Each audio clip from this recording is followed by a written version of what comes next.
जय हिंद दोस्तों। Exam dare में आप सभी का स्वागत है। दोस्तों आज की क्लास में हम आपके लिए लेके आए हैं सामान्य ज्ञान के बहुत ही महत्वपूर्ण क्वेश्चन। तो देखिए जो हमारा पहला क्वेश्चन है, देखिए 40 का दल तुर्क ए चहलगानी किसने बनवाया था। तुर्क ए चहलगानी जो होता है, इसको बनवाने वाला जो शासक था उस सुल्तान का क्या नाम था? इल्तुतमिश नाम था। क्या नाम था उसका? इल्तुतमिश नाम था। इल्तुतमिश शासन की गद्दी पे कब बैठता है? शासन की गद्दी पे बैठता है, कब बैठता है? ये 1211 में बैठता है, 1211 में बैठता है और 1236 तक रहता है। 1211 से बैठकर 1236 तक रहता है। गुलाम वंश का वास्तविक संस्थापक भी इसे ही बोलते हैं। किसको बोलते हैं? इल्तुतमिश को गुलाम वंश का वास्तविक संस्थापक बोलते हैं। और इस 40 दल जो होता है, 40 दल को समाप्त कौन करता है? 40 दल को समाप्त करने वाला कौन था? बलबन। बलबन, जिसको क्या नाम दिया गया था? उलूग खान। उलूग खान।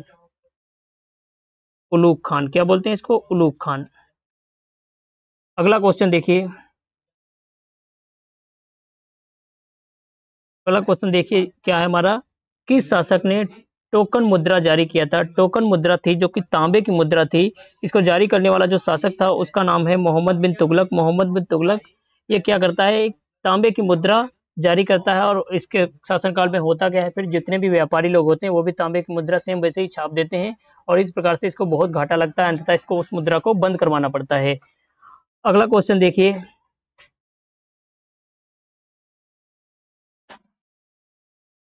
विश्व का सबसे बड़ा महासागर कौन सा है? विश्व का सबसे बड़ा महासागर कौन सा है? तो विश्व का सबसे बड़ा महासागर होता है वो है प्रशांत महासागर। कौन सा है? प्रशांत महासागर। कौन सा महासागर? प्रशांत महासागर है, जो कि विश्व के लगभग 46% जल रखता है अपने अपने अंदर। कितना? 46% जल रखता है। इसीलिए इसको दो भागों से तोड़ा गया है। जब देखते हैं हम वर्ल्ड मैप देखेंगे तो इसको बीच से जो तोड़ा गया है वो प्रशांत महासागर से ही तोड़ा गया है। अगला क्वेश्चन देखिए, महासागर का चौराहा किस महासागर को कहते हैं? महासागरों का जो चौराहा है वो हिंद महासागर को कहते हैं। क्यों कहते हैं हिंद महासागर को? क्योंकि यहाँ एशिया, अफ्रीका और ऑस्ट्रेलिया तीनों महासागर मिलते हैं, जिसके नीचे हम क्या बना रहे हैं? एक नया सा भूगोल करताए हैं, उन्होंने बना दिया दक्षिणी दक्षिणी सागर। क्या बना दिया इधर? दक्षिणी सागर, जिसको हम अंटार्कटिका महासागर बोलते हैं। हिंद महासागर जो हमारा भारत के नीचे वाला हिस्सा जो भी सागर पड़ता है वो हिंद महासागर है। अगला क्वेश्चन देखिए, डेड सी या मृत सागर किसके लिए प्रसिद्ध है?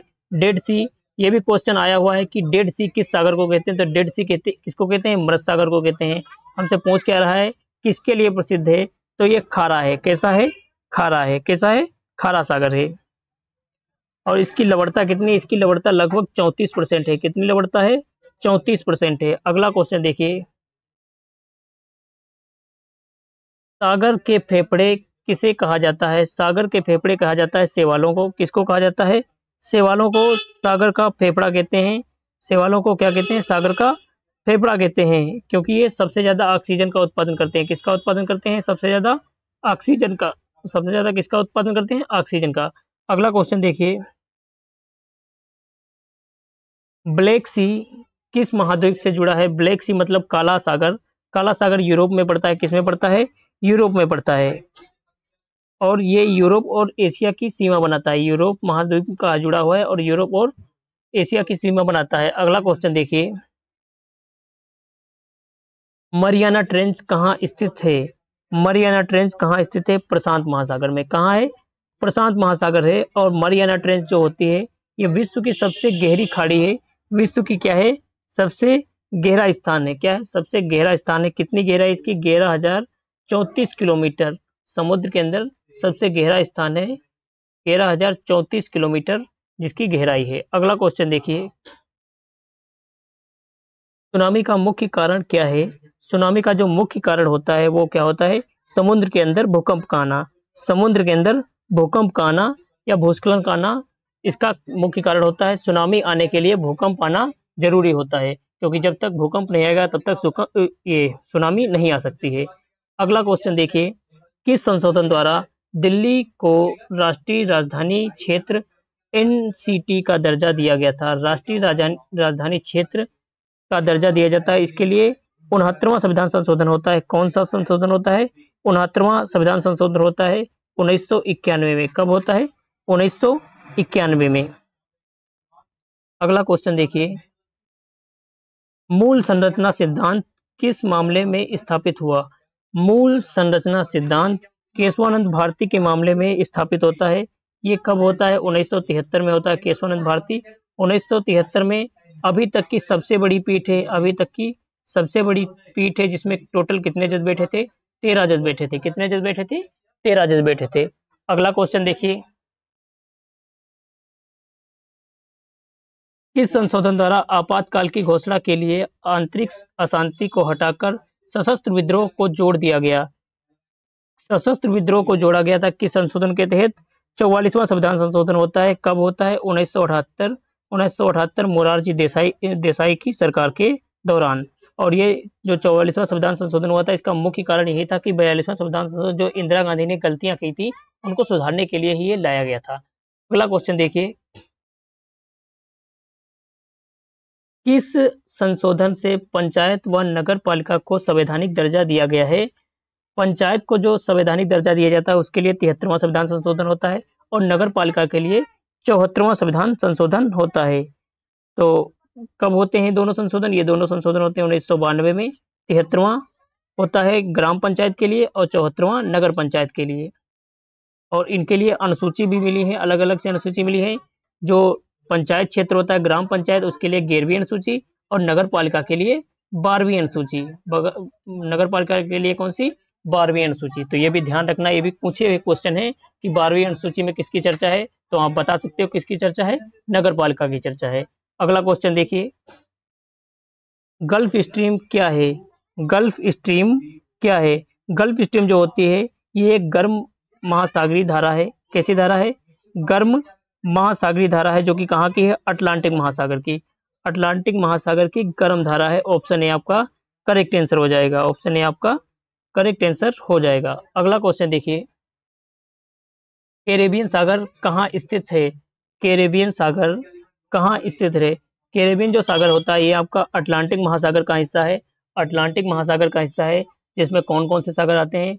डेविस सागर में आता है। अटलांटिक महासागर में कौन कौन से? ये एस आकार का रहता है। किस आकार का रहता है?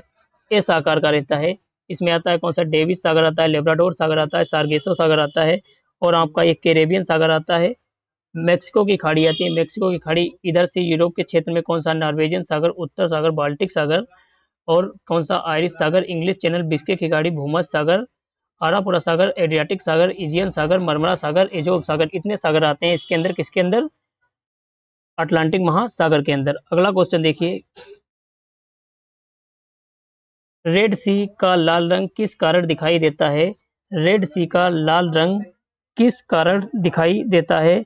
लाल शैवाल होते हैं, जिसको हम क्या बोलते हैं? ट्राइकोडेस्मियम। क्या बोलते हैं? ट्राइकोडोस्मियम शैवाल के कारण। कौन से शैवाल? ट्राइकोडोस्मियम शैवाल के कारण। ट्राइकोडेस्मियम शैवाल के कारण। किस शैवाल के कारण? ट्राइकोडेस्मियम शैवाल के कारण लाल सागर का रंग लाल दिखाई देता है। अगला क्वेश्चन देखिए, लाल सागर आपका हिंद महासागर का भाग है। अगला क्वेश्चन देखिए, हिंद महासागर का सबसे बड़ा द्वीप कौन सा है? हिंद महासागर का सबसे बड़ा जो द्वीप होता है वो कौन सा है? मेडागास्कर है। कौन सा द्वीप है? मेडागास्कर, जिसको माना जाता है कि ये भारत का टुकड़ा मेडागास्कर से ही टूटा हुआ है। ये कहाँ पर पड़ता है? मेडागास्कर पड़ता है आपका साउथ अफ्रीका के बिल्कुल जस्ट नीचे पड़ता है। साउथ अफ्रीका के साइड में यहाँ पे पड़ता है। कौन सा? मेडागास्कर। अगला क्वेश्चन देखिए, ग्रेट बैरियर रीफ कहाँ स्थित है? ये क्वेश्चन बहुत इंपॉर्टेंट है। यदि क्वेश्चन बनाया गया 14 अगस्त के बाद में, 14 अगस्त के बाद में क्वेश्चन बनाया गया, तो ये क्वेश्चन आपके एग्जाम में रखा मिल जाएगा। कौन सा? ग्रेट बैरियर रीफ कहाँ स्थित है? ग्रेट बैरियर रीफ कहाँ स्थित है? वैसे ये इंपॉर्टेंट क्वेश्चन है, अगर अभी के एग्जाम में नहीं है तो बाद में भी ये आ सकता है। कौन सा? ग्रेट बैरियर रीफ कहाँ स्थित है? तो ये स्थित है प्रशांत महासागर में। और कहाँ पड़ती है ये? ऑस्ट्रेलिया में पड़ती है। कहाँ पड़ती है? ऑस्ट्रेलिया में पड़ती है। कहाँ पड़ती है? ऑस्ट्रेलिया में पड़ती है। अगला क्वेश्चन देखिए, जिब्राल्टर जलडमरू किन्हें जोड़ता है? जिब्राल्टर जलडमरू किन्हें जोड़ता है? भूमध्य सागर को और अटलांटिक सागर को। भूमध्य सागर और अटलांटिक महासागर को किसको जोड़ता है?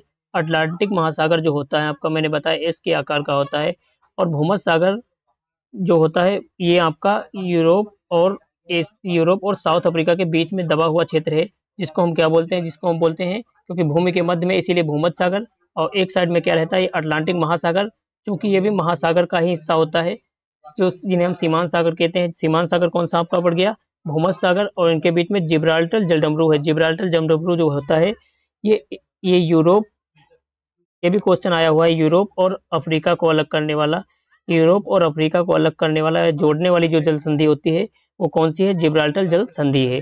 अगला क्वेश्चन देखिए, संविधान संशोधन की प्रक्रिया किस अनुच्छेद में दी गई है। संविधान संशोधन की प्रक्रिया किस अनुच्छेद में दी गई है, अनुच्छेद 368 में दी गई है। किसमें, अनुच्छेद 368 में दी गई है। कहाँ से लाया गया है, दक्षिण अफ्रीका से लाया गया। कहाँ से, दक्षिण अफ्रीका से लाया गया है संविधान संशोधन। और संविधान संशोधन कितने प्रकार से हो सकता है, 3 प्रकार से हो सकता है। आगे क्वेश्चन बताएंगे उसमें डिटेल से। अगला क्वेश्चन देखिए, 99वां संविधान संशोधन किससे संबंधित है। 99 नंबर का जो संविधान संशोधन होता है ये न्यायिक नियुक्ति आयोग से संबंधित होता है। न्यायिक नियुक्ति आयोग से संबंधित होता है। हमारी ये सरकार बहुत ही, अब हम बोलना नहीं चाहेंगे लेकिन है, वास्तविकता यही है। इसने क्या किया था, इसका कहना था कि जो जज होंगे, जजों का जो नियुक्ति होती है उसके लिए कोलोजियम बनता है। 5 बड़े न्यायाधीशों का एक गठन होता है, उसको क्या बोलते हैं, कोलोजियम बोलते हैं। क्या बोलते हैं, कोलोजियम। और सरकार का क्या कहना था कि कोलोजियम में 1-2 हमारी तरफ से भी चयनित करके भेजे जाएंगे और वही चयन करेंगे कि कौन सा न्यायाधीश की अब नियुक्ति यहाँ होएगी। तो इसके लिए बनाया गया था क्या, न्यायिक नियुक्ति आयोग। उसके लिए 99 नंबर का संविधान संशोधन होता है। लेकिन सुप्रीम कोर्ट आर्टिकल 13 का उल्लंघन मानता है, आर्टिकल 13 का उल्लंघन मानता है और इसको फाड़ के फेंक देता है और ये रद्द कर दिया जाता है। अगला क्वेश्चन देखिए, संविधान संशोधन की कुल कितनी प्रक्रियाएं हैं। संविधान संशोधन की प्रक्रियाएं टोटल 3 है। कितनी प्रक्रियाएं हैं, 3 है। कौन कौन सी हैं, एक तो साधारण बहुमत होती है, दूसरी होती है विशेष बहुमत और तीसरी क्या होती है, विशेष बहुमत प्लस आधे राज्य। पहला क्या होता है, साधारण बहुमत, जितने से आपका सत्ता बन जाती है, 51% आदमी होना चाहिए। और विशेष बहुमत के लिए लगभग 66% यानी कि 2/3 वोट होना चाहिए। कितनी होना चाहिए, 2/3 वोट होना चाहिए। और तीसरा क्या होता है, 2/3 वोट और प्लस जितने भी राज्य हैं उनमें से आधे राज्य एक तरफ होना चाहिए, तब हो पाएगा कौन सा, विशेष राज्य और राज्य की सहमति वाला संशोधन। अगला क्वेश्चन देखिए, भारत में प्रत्यक्ष कर कौन सा है। भारत में प्रत्यक्ष कर कौन सा है, आयकर। कौन सा, आयकर जो होता है ये आपका प्रत्यक्ष कर होता है, जिस पे लगता है वही आदमी इसका भुगतान करता है। जिस आदमी पे लगता है वही आदमी इसका भुगतान करता है। अगला क्वेश्चन देखिए, जीडीपी का पूर्ण रूप क्या है। जीडीपी का पूर्ण रूप क्या है, ग्रोस डोमेस्टिक प्रोडक्ट। क्या होता है इसका, ग्रोस डोमेस्टिक प्रोडक्ट। अगला क्वेश्चन देखिए, गरीबी रेखा किस आधार पर तय की जाती है। गरीबी रेखा आय और उपभोग पर तय की जाती है। किस पे, आय और उपभोग पे तय की जाती है। अगला क्वेश्चन देखिए, मिशन इंद्रधनुष किससे संबंधित है। मिशन इंद्रधनुष का संबंध होता है टीकाकरण और स्वास्थ्य से। स्वास्थ्यकरण के लिए टीकाकरण जो लगते हैं उससे संबंध किसका होता है, मिशन इंद्रधनुष का। अगला क्वेश्चन देखिए, मानव शरीर में रक्त का शुद्धिकरण कहाँ होता है। मानव शरीर में रक्त का शुद्धिकरण कहाँ होता है, किडनी में होता है। कहाँ, गुर्दे में, मतलब किडनी में होता है रक्त का शुद्धिकरण। हृदय केवल पंप करता है, हृदय क्या करता है, रक्त को पंप करता है। फेफड़े में ऑक्सीजन मिलती है, फेफड़े में क्या होता है, ऑक्सीजन मिलती है। अगला क्वेश्चन देखिए,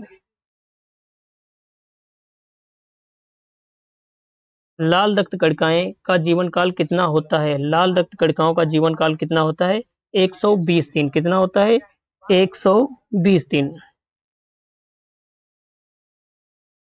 मनुष्य में लिंग निर्धारण किसके द्वारा होता है। लिंग निर्धारण के लिए जो गुणसूत्र होता है वो वाई गुणसूत्र होता है। कौन सा, वाई गुणसूत्र, क्योंकि जो आदमी होते हैं, आदमी यानी कि नर, नर में क्या होता है, XY गुणसूत्र और मादा में XX गुणसूत्र होते हैं।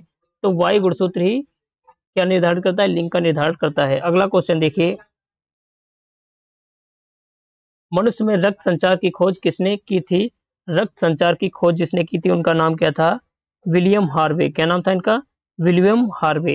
अगला क्वेश्चन देखिए, मनुष्य में सबसे बड़ी धमनिका कौन सा लिखा, एओर्टा। एओर्टा, एओर्टा जिसको हम क्या बोलते हैं, महाधमनी बोलते हैं। क्या बोलते हैं, महाधमनी बोलते हैं। अगला क्वेश्चन देखिए, मानव शरीर की सबसे छोटी ग्रंथि कौन सी होती है। मानव शरीर की जो सबसे छोटी ग्रंथि होती है वो कौन सी ग्रंथि होती है? पिनियल ग्रंथि होती है। कौन सी? पिनियल ग्रंथि होती है। लेकिन इसमें ऑप्शन में नहीं दिया हुआ है, तो इस ऑप्शनों के अनुसार से जो पिनियल ग्रंथि से छोटी होती है उसको क्या बोलते हैं? पिट्यूटरी ग्रंथि बोलते हैं। पिट्यूटरी ग्रंथि जिसको हम मास्टर ग्लैंड भी बोलते हैं, क्या बोलते हैं? मास्टर ग्लैंड भी इसको बोलते हैं। अगला क्वेश्चन देखिए, भारतीय सेना दिवस कब मनाया जाता है? भारतीय सेना दिवस मतलब आर्मी डे। आर्मी डे मनाते हैं, कब मनाते हैं? 15 जनवरी को मनाते हैं। कब मनाते हैं? 15 जनवरी को मनाते हैं। अगला क्वेश्चन देखिए, राष्ट्रीय मतदाता दिवस कब मनाया जाता है? राष्ट्रीय मतदाता दिवस कब मनाया जाता है? 25 जनवरी को। 25 जनवरी 1950 को क्या होता है? चुनाव आयोग की गठन होता है, चुनाव आयोग की स्थापना होती है और उसी दिन से हम क्या मनाते हैं? राष्ट्रीय मतदाता दिवस मनाते हैं। चुनाव आयोग तो इसमें बहुत चर्चे में है, सब लोग देख रहे हैं। अगला क्वेश्चन देखिए, अंतर्राष्ट्रीय शिक्षा दिवस कब मनाया जाता है? अंतर्राष्ट्रीय शिक्षा दिवस कब मनाया जाता है? 24 जनवरी को मनाया जाता है। कब मनाया जाता है? 24 जनवरी को मनाया जाता है। अगला क्वेश्चन देखिए, राष्ट्रीय बालिका दिवस कब मनाया जाता है? राष्ट्रीय बालिका दिवस जो होता है ये भी 24 जनवरी को ही मनाया जाता है। कब मनाया जाता है? 24 जनवरी को राष्ट्रीय बालिका दिवस मनाया जाता है और अंतर्राष्ट्रीय शिक्षा दिवस भी 24 जनवरी को ही मनाते हैं। अगला क्वेश्चन देखिए, भारत का सबसे पुराना वन्यजीव अभ्यारण्य कौन सा है? भारत का जो सबसे पुराना वन्यजीव अभ्यारण्य है उसका क्या नाम है? उसका नाम है जिम कॉर्बेट। क्या नाम है? जिम कॉर्बेट, जो कि कहाँ पड़ता है? वर्तमान उत्तराखंड में पड़ता है। कहाँ पड़ता है? उत्तराखंड में पड़ता है। कब स्थापना होती है? 1936 में होती है, जब हम लोग गुलामी होते हैं। 1936 में। किस नदी के किनारे? ये भी क्वेश्चन पूछा हुआ है कि जिम कॉर्बेट राष्ट्रीय उद्यान किस नदी के किनारे पड़ता है? तो वो पड़ता है रामगंगा नदी के किनारे। किस नदी के किनारे? रामगंगा नदी के किनारे। अगला क्वेश्चन देखिए, केवलादेव घना राष्ट्रीय उद्यान भरतपुर राजस्थान के लिए किसके लिए प्रसिद्ध है? जो केवलादेव राष्ट्रीय उद्यान है जो कि भरतपुर में पड़ता है, कहाँ? राजस्थान में। किसके लिए प्रसिद्ध है? प्रवासी पक्षियों के लिए प्रसिद्ध है। किसके लिए? प्रवासी पक्षियों के लिए प्रसिद्ध है। अगला क्वेश्चन देखिए, नोकरेक राष्ट्रीय उद्यान किस राज्य में स्थित है?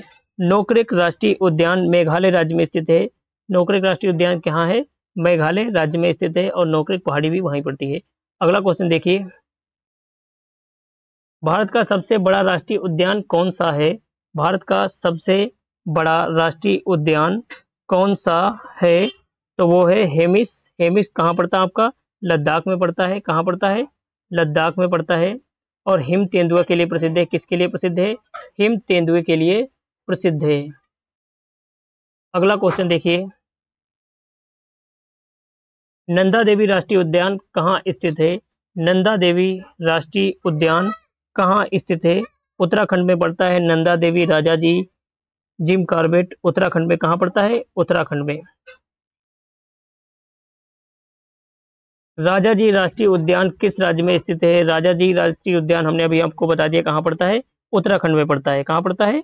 उत्तराखंड में पड़ता है। अगला क्वेश्चन देखिए, सिमलीपाल राष्ट्रीय उद्यान कहाँ स्थित है? सिमलीपाल राष्ट्रीय उद्यान, सिमलीपाल, भितरकनिका, ये आपके कहाँ पड़ते हैं? ओडिशा में पड़ते हैं। कहाँ पड़ते हैं? ओडिशा में पड़ते हैं। अगला क्वेश्चन देखिए, कुद्रेमुख राष्ट्रीय उद्यान किस राज्य में स्थित है? कुद्रेमुख राष्ट्रीय उद्यान किस राज्य में स्थित है? कर्नाटक में स्थित है। कहाँ स्थित है? कर्नाटक में स्थित है। 45 नंबर क्वेश्चन देखिए, पाखुई वन्यजीव अभयारण्य किस राज्य में स्थित है? पाकी, जिसको पाखुई भी बोलते हैं, वन्यजीव अभयारण्य किस राज्य में स्थित है?